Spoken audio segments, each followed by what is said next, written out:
कमीना ससुराल पार्ट 2। दोस्तों, अब तक आपने देखा कि शुभी अपने परिवार के साथ सोनीपत में रहती है। उसका बेस्ट फ्रेंड मोहित उसे छुपके छुपके प्यार करता है पर कह नहीं पाता।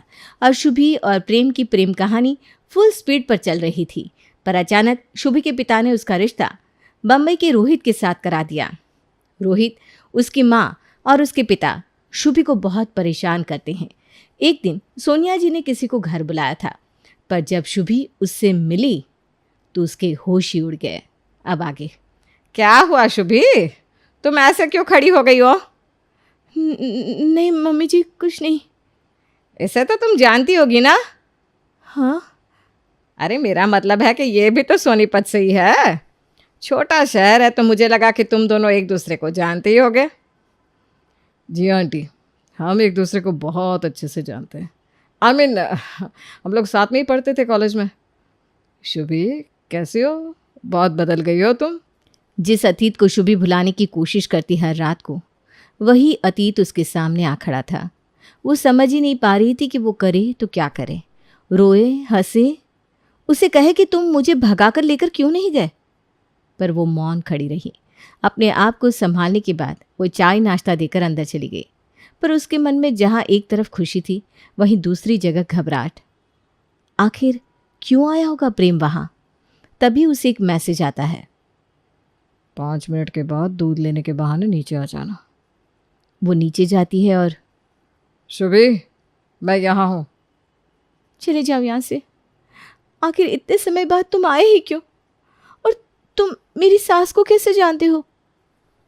काम के सिलसिले में उनसे जान पहचान होगी, फिर पता चला कि वही तुम्हारी सास है, तो दोस्ती और बढ़ा ली और यहाँ चला आया। मुझे हग नहीं करोगी क्या? ये सुनते ही शुभी जोर से उसके गले लग जाती है और रोने लगती है। मैं मानता हूँ शुभी कि मैं उस समय तुम्हारे लिए स्टैंड नहीं ले पाया, पर देखो अब मैं यहाँ हूँ तुम्हारे सामने, तुम्हें लेने आया हूँ। अब ध्यान से सुनो। और प्रेम और शुभी भागने का प्लान बनाते हैं। अगले दिन प्लान के मुताबिक शुभी सबके खाने में नींद की गोली मिलाकर डाल देती है, जिससे सभी घर वाले सो जाते हैं और प्रेम शुभी को लेकर भाग जाता है। वो पास ही के एक ट्रेन में बैठ जाते हैं। ओह माय गॉड, मुझे विश्वास नहीं हो रहा प्रेम कि हम भाग गए। ये 1 साल में मैं भूल ही गई थी कि बाहर की दुनिया कैसी होती है। Thank you Prem, thank you so much. अरे मेरी प्यारी बेबी, इसमें थैंक यू क्या? मैं यहाँ हूँ, यहाँ हूँ, यहाँ। तुम्हारी फिल्मी बातें तो कभी ख़त्म ही नहीं होगी। पूरे 2 दिन के सफ़र के बाद वे लोग एक जगह पहुँचते हैं। कुछ दिन प्रेम शुभी को घुमाता फिराता, उससे प्यार करता, और फिर एक रोज़। चलो शुभी, रेडी हो जाओ, हमें कहीं जाना है। कहाँ? अरे किसी को मिलने, वो तुम्हें देखने के लिए बहुत एक्साइटेड है। बस तुम जल्दी से तैयार हो जाओ, और हाँ, मेकअप अच्छे से करना। पर प्रेम, मुझे कौन देखने आ रहा है? अरे कुछ दोस्त है मेरे, वही देखेंगे। बस चलो ना, अब कितने क्वेश्चंस पूछोगी? ओके बाबा, अभी तैयार होकर आती हूँ। शुभी पूरे 1 घंटे बाद आई और इतना सज सवर कर आई कि प्रेम उसे देखता ही रह गया। कुछ मिनट देखने के बाद वो उससे कहता है, शुभी, पल्लू थोड़ा सा नीचे कर लो ना। ये क्या कह रहे हो प्रेम? अरे ये ट्रेंडिंग है शुभी, मुंबई में रहकर ट्रेंड्स भी नहीं सीखे क्या तुमने? मुंबई सुनकर जैसे शुभी को फिर से एक धक्का लगा। वो पुरानी चोटें फिर से हरी हो गई, पर अपने आप को संभालते हुए उसने प्रेम की बात मान ली। रेडी, चले चले। थोड़ी दूर ड्राइव करके प्रेम शुभी को एक पुराने टूटे सुनसान से घर में ले जाता है। प्रेम, ये क्या मजाक है? ये कैसे जगह लेकर आए हो? सुनो, मुझे ना ऐसे मजाक बिल्कुल पसंद नहीं है। 2 मिनट रुक जाना। जब देखो कचर कचर कचर चलता रहता है, तेरा मुंह बंद कर। चुप, एकदम चुप। ये सुनकर शुभी घबरा जाती है और शांत हो जाती है। कुछ देर बाद कुछ आदमी आते हैं। उसमें से एक मुखिया जैसा दिखने वाला आदमी आता है और पास ही के एक आराम कुर्सी पर बैठ जाता है। यही है वो लड़की? जी बॉस। ठीक है, थोड़े मार्क्स है शरीर पर ठीक है। इसके हुए 50,000 रुपये। अब तो शुभी को चक्कर आने लगे। वो समझ ही नहीं पाई कि ये क्या हो रहा है। 50,000? चल क्या रहा है ये? ओ, तो ये जुबान वाली लड़की है। आ लड़की, तुझे गूंगी गुड़िया बनकर रहना है, समझी? ज्यादा कुछ बोलना नहीं है, बस जैसा कहा जाए वैसा करे। हाँ। शुभी प्रेम की ओर देखती है। हैरानी से, परेशानी से, कई सवाल थे उसके मन में, पर प्रेम तो जैसे उसे देख ही नहीं रहा था। वो अपने पैसे लेकर चला जाता है और शुभी को वहीं छोड़ जाता है। प्रेम, क्यों किया तुमने ऐसा? एक नरक से उठाकर तुमने मुझे दूसरे में क्यों फेंक दिया? मैंने कुछ नहीं किया। अगर कुछ जानना है ना तो अपनी सास से पूछो। उसी ने मुझे बुलाया था और ये डील फाइनल की। तुम्हारा वो शेयर मार्केट वाला पति वो खुद ये काम कमीशन पर करता है। अब तुमसे दहेज लेकर और मुझसे कमीशन लेकर वो जा रहा है अपने लिए नई लड़की लेने। और ये कहकर प्रेम चला जाता है। वहीं शुभी उधर ही थम से गिर जाती है। 1 हफ्ता हो गया था इस बात को। शुभी की आंख खुली किसी की जोर से लात मारने से। वो जैसे ही उठी उसे पूरे शरीर में दर्द महसूस हुआ। वो देखती है, बहुत कम रोशनी थी और वहां पर वही सौदा करने वाला आदमी था। चल, उठ गई ना 1 हफ्ते बाद? अच्छा है, वैसे तो जिस काम के लिए तुझे खरीदा था उसमें तो तू बेकार निकली। तो हम तुझसे या तो सड़क पर भीख मंगवाएंगे या किसी के घर नौकरानी बना देंगे। और हाँ, ज्यादा चालाकी नहीं, समझी? जी। ये कहकर वो आदमी चला जाता है, पर उसके अंडर में काम करने वाले लोग शुभी पर कड़ी नजर रखते। ना वो उसे खाने को देते, ना पहनने को। पर एक दिन उन्होंने उस पर 1 बाल्टी पानी फेंका और उसे एक साड़ी देकर कहा, सुन लड़की, ये कपड़े पहनकर बाहर आ जाना 5 मिनट में। कोई चालाकी नहीं, समझी? वरना तुझे ऐसी जगह भेज देंगे कि यमराज भी तुझे ढूंढ नहीं पाएगा। शुभी फटाफट साड़ी पहनती है और बाहर जाती है। वो लोग उसे गाड़ी में डालकर किसी घर के बाहर खड़ा करवा देते हैं। ए लड़की, तुझे महीने की इधर 5,000 रुपये मिलेंगे। तेरा सेठ जो बोलेगा सब करने का। हाँ, महीने के आखिर दिन हम तुझसे पैसे लेने आएंगे। 1 रुपया भी अपने पास रखा तो तेरे पुर्जे काट कर बेच देंगे, समझी? नहीं नहीं नहीं, मैं सब करूँगी, पर मुझे जाने दीजिए प्लीज़। आप सब ले लेना। हाँ, अब आई ना लाइन पर। चल, घंटी बजा और दफा हो। डरते हुए शुभी घंटी बजाती है। दरवाज़ा खुलने पर वो जो देखती है तो वो बेहोशी हो जाती है। कुछ देर बाद शुभी अपने आप को एक कमरे में बेड पर पाती है। सामने एक लड़का चाय का कप लिए खड़ा था। तुम यहाँ कब, कैसे, और मैं कहाँ हूँ? मैं तो काम पर जा रही थी। ये तुम ही हो ना मोहित? मोहित, जो शुभी को कॉलेज के समय से प्यार करता था, वो वहाँ खड़ा था। शुभी, मैं ही हूँ, मोहित। तुमने जब बेल बजाई और मैंने दरवाज़ा खोला तो तुम बेहोश हो गई थी। मोहित, ये कहकर शुभी उसके गले लगती है और बहुत रोती है। रोते रोते वो सो जाती है और बीच रात में अपने ऊपर कंबल ओढ़े हुए खुद को पाती है। अगली सुबह, गुड मॉर्निंग मैडम, चाय तैयार है। और नाश्ते में क्या खाओगी? साहब आप हटिए, ये मेरा काम है, मैं करती हूँ। बस मेरी पगार से कल के पैसे मत काटना। शुभी, ये तुम, 1 मिनट, तुम यहाँ मेड बनकर आई हो? तुम्हें यहाँ मेड की जॉब लगी है?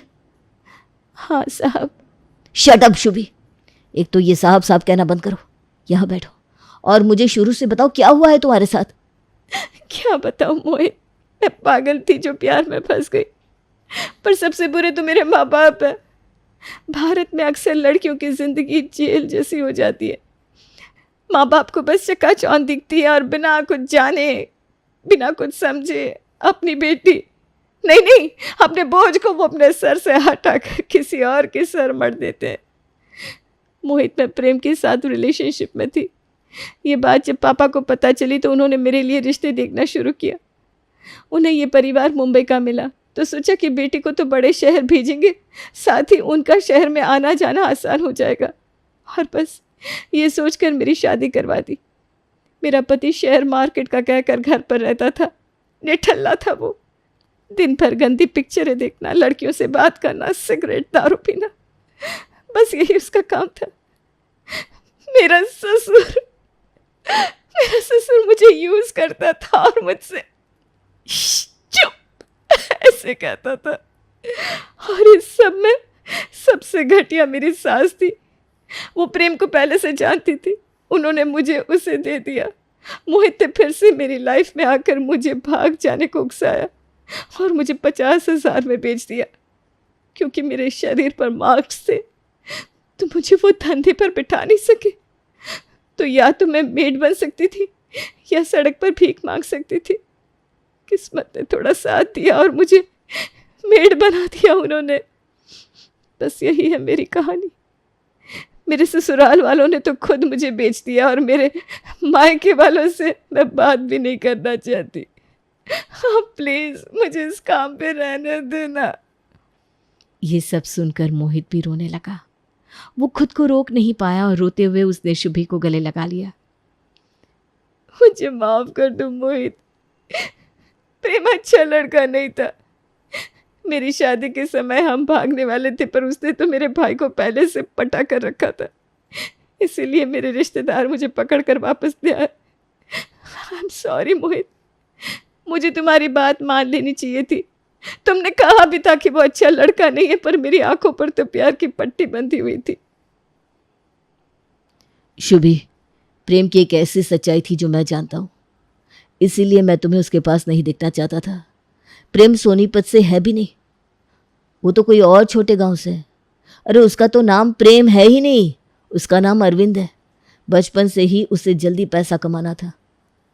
वो मेरी कजिन सिस्टर रोहिणी से प्यार करता था, पर रोहिणी को वो पसंद नहीं था। तो एक दिन एक झगड़े के बीच प्रेम ने उसे इतना मारा कि उसकी मौत हो गई। वो गांव से भागकर सोनीपत आया था। मैंने उसे रोहिणी दीदी के साथ 1-2 बार देखा था तो चेहरा याद था, पर वो मुझे नहीं जानता था। पर यहाँ भी वो मेरे मोहल्ले की 3 लड़कियों को एक साथ डेट कर रहा था। जब मुझे पता चला तो मैंने उसे पूछा कि वो क्या कर रहा है, क्यों कर रहा है ऐसा। उस दरिंदे ने मुझे आंख मारी और कहा कि भाई जवान हूँ, सुंदर हूँ, फायदा तो उठाने दे। वो अक्सर लड़कियों को अपने घर बुलाता, इटली से मंगवाई हुई कहकर उन्हें कॉफ़ी पिलाता और वो जब बेहोश हो जाती तो उनका इस्तेमाल करता। उसने 3 में से एक के साथ ऐसा किया। दूसरी को उसने प्रेग्नेंट करके छोड़ दिया और उस लड़की ने अपनी जान दे दी। और तीसरी? बेला था उसका नाम। बहुत ही प्यारी गुणी लड़की। प्रेम ने उसे घर से भगा तो दिया, पर जब वो सोनीपत वापस आया तो बेला नहीं थी उसके साथ। उसने झूठ बोला कि उसका एक्सीडेंट हो गया था। माल्डा के एक पुलिस रैकेट में बेला पकड़ी गई और उसे वापस भेज दिया गया। पर समाज की बदनामी और घरवालों के ताने उससे सहन नहीं हुए और उसने खुदकुशी कर ली। और ये सब कुछ शुभी चुपचाप सुन रही थी। वो उस दिन को कोस रही थी जब उसने प्रेम की रिक्वेस्ट एक्सेप्ट की थी। मोहित, अब बस हो गया। लड़कियां समाज के डर से कभी अपनी आप बीती नहीं बताती है। भाड़ में जाए ऐसा समाज जो एक तरफ देवी को 9 दिन पूजता है और दूसरी तरफ महिलाओं का शोषण करता है। अब बस इसका बदला लेना ही पड़ेगा। मोहित की मदद से शुभी मुंबई पुलिस को कांटेक्ट करती है और अपने सास ससुर के खिलाफ कंप्लेंट दर्ज करवाती है। पहले तो पुलिस को उन्हें छोड़ना पड़ा क्योंकि कोई एविडेंस मैच नहीं कर रहा था। शुभी ने जी जान लगा दी। अपनी पूंजी और मोहित की मदद से उसने शहर के सबसे बेस्ट लॉयर को हायर किया और रीना ने शुभी का केस ऐसा लड़ा कि जज के भी रोंगटे खड़े हो गए और केस शुभी के फेवर में चला गया। पता चला कि उसका पति ऑनलाइन लड़कियों को डेट करता और उनकी अभद्र तस्वीरें खींचकर उन्हें ब्लैकमेल करता या फिर मोटे दहेज से उनसे शादी करता। पिता उन मासूम लड़कियों का शोषण करते और अपने शौक पूरे करते और माँ वो काम का बहाना लगाती, पर उसका असली काम था उन लड़कियों को बिकवाना, इल्लीगली ड्रग्स सप्लाई करवाना, मिलावटी शराब बेचना, यहाँ तक कि लोगों का मर्डर करवाना कोर्ट के बाहर। मुझे माफ कर दो शुभी, मैंने सच में तुमसे बहुत प्यार किया था। और तुम तो बेटी हो मेरी, मैं अंधा था जो तुम्हारी अच्छाई नहीं देख सका। Get lost. इससे पहले कि मैं चप्पल से मारूं, दोनों को दफा हो जाओ। अब सड़ना जेल में अपनी बाकी की उम्र। शुभी बेटा सुनो तो। क्या? यही कि खेल खत्म नहीं हुआ है शुभी। अगर मैं इतने साल नहीं पकड़ी गई थी तो क्या आज पकड़ी जाती? तुम बेवकूफ़ हो। मैं जल्द ही तुम्हें मिलूंगी, फिर चाहे तुम दुनिया के किसी भी कोने में क्यों ना हो। और ये कहकर कांस्टेबल के धक्के से सोनिया आगे चलने लगती है। तभी मोहित शुभी का हाथ थाम लेता है। शुभी, ये बुढ़िया पागल हो गई है, बहुत फिल्मी लगती है मुझे। मैं तुम्हें कह रहा हूं, कोई कुछ नहीं कर सकता तुम्हें। शुभी, ये अच्छा नहीं किया तुमने। अरे तेरे जैसे घटिया और कैरेक्टर लेस लड़के को जानना भी नहीं चाहती मैं। चल जाके जेल में सबको बताना तू कौन है, यहाँ किसी के पास टाइम नहीं है। हाँ। शुभी ये कहकर जा रही थी कि अचानक उसे एक आवाज आती है। बेटा। शुभी। माँ, पिताजी आप यहाँ? बेटा, ये केस तो देश भर में मशहूर हो गया है, लोग चर्चा कर रहे हैं और तेरी बहादुरी को सैल्यूट कर रहे हैं। बेटा, मुझसे बहुत बड़ी भूल हो गई थी। हाँ बेटा, हमने बहुत बड़ी गलती कर दी। हमें सोच समझ कर जांच पड़ताल करके ही तुम्हारी शादी करवानी चाहिए थी। पर अब मैं ही इसे ठीक करूँगा। तू चल बेटा, चल वापस सोनीपत। तेरे लिए वहाँ एक अच्छा रिश्ता देखेंगे, पूरी जांच करके, और फिर तेरा घर बसाएंगे मेरी लाडो। हाँ बेटा, इस बार देख कर ही सब करेंगे। तू भी उसके साथ घूमना, बातें करना और फिर कोई फैसला लेना। चल बेटा अब घर, तेरे भाई बहन तेरा इंतज़ार कर रहे हैं। शुभी उन्हें एक पल के लिए देखती रहती है और फिर कहती है, आर यू सीरियस? मेरे साथ इतना कुछ हुआ, इतना कुछ, और आप आज 2 साल बाद मुझसे मिलने आए हो? मिलके भी क्या कह रहे हो कि मेरी दूसरी शादी करवाओगे? अरे शादी शादी शादी, भाड़ में जाइए शादी। ऐसा कमीना ससुराल आप लोगों ने मुझे एक बार दे दिया, उसमें भी आपका मन नहीं भरा क्या? और आपको क्या लगता है कि इतने बड़े हादसे के बाद मैं दोबारा शादी करूंगी भी? बिल्कुल नहीं। और अगर करूंगी भी तो अपनी मर्जी के लड़के से, ना कि आपके बताए हुए घटिया रिश्तों से। शुभी, पर तेरी मर्जी तो प्रेम थी, देखा ना तूने उसने क्या किया तेरे साथ। पापा, तब मैं बच्ची थी, नहीं समझती थी भला बुरा, मानती हूँ ये बात, पर माँ बाप होने के नाते क्या आपका ये फर्ज नहीं बनता था? क्या आप मुझे किसी के झोले में दान की तरफ फेंकने के बजाय मुझे समझते? अरे एक बार देख लेते उसे और फिर मुझे समझाते। मैं समझती ना पापा, कम से कम इतने नर्क से तो नहीं गुजरना पड़ता मुझे। तो क्या जिंदगी भर कंवारी रहेगी तू? क्यों नहीं, क्या खराबी है कंवारे रहने में? मुझे देखो, शादी की थी तो कैसी हालत हो गई थी, और आज देखो एकदम हेल्दी और हैप्पी। और वैसे भी मेरी लाइफ में अब कोई है। कौन बेटा? क्या करता है वो? क्या नाम है उसका? कैसा दिखता है वो? तभी शुभी मोहित का हाथ पकड़ती है और कहती है, माँ, पिताजी, ये मोहित है। कॉलेज से जानते हैं हम एक दूसरे को, इसी ने मुझे बचाया और मैं इसके ही साथ रहती हूँ। मुझे ये पसंद है। शादी आई डोंट नो, पर मैं इसी के साथ रहती हूँ और रहना चाहूँगी। ये क्या बदसलूकी हुई शुभी? बिना शादी किए एक गैर लड़के के साथ कैसे रह रही हो? कोई समझ है कि नहीं तुम में? ये दुनिया, ये समाज, ये लोग, ये सब क्या कहेंगे? अरे कोई कुछ नहीं कहेगा पापा, किसी के पास इतनी फुर्सत कहाँ है। और हाँ, इस समाज की बात कर रहे हैं ना आप, जो कितनी ही ऐसी तड़पती मरती हुई लड़कियों को देखकर भी अनदेखा कर देता है। अरे अगर इतना ही बुरा लग रहा है इन्हें तो मुझे छोड़ो। ये समाज में होते हुए बलात्कार, यौन शोषण और दूसरी समस्याओं के लिए आवाज़ क्यों नहीं उठाता? क्यों कोई गरीब बच्चों की मदद नहीं करता? क्यों सड़क पे हुए किसी हादसे या एक्सीडेंट को छोड़ अपनी एसी गाड़ी में आगे निकल जाता है? क्यों ये समाज लड़कियों को चुप रहो कहता है? सारी बंदिशें क्या लड़कियों पे ही लगाओगे? अरे लड़कियों को बोलना सिखाओ, उसे विश्वास दिलाओ कि बेटा कुछ भी कभी भी ससुराल वाले कहे या करे जो गलत है तो हमें आकर बताना, डरना मत। बोलो, ताकतवर बनो, कभी गलत सहना मत बेटा। ये विश्वास क्यों नहीं दिलाता पापा? शुभी को पता नहीं चलता, पर आसपास के लोग उसकी बातें सुन रहे थे। लोग जो अब तक वहां कोर्ट का फैसला सुनने के लिए आए थे एकदम चुप हो गए थे। एक सन्नाटा था। शुभी ने आज 200 लोगों को अपनी बात सुनाई। अब लोग शुभी को अपना आइडल मानने लगे थे।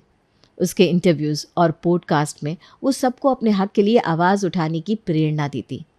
और वो मोहित के साथ स्विट्ज़रलैंड शिफ्ट हो गई थी 2 साल बाद। मोहित चलो ना, आज बर्फ़ का मज़ा लेते हैं, बाहर चल देना। हाँ हाँ चलो। दोनों पार्क में चल ही रहे थे।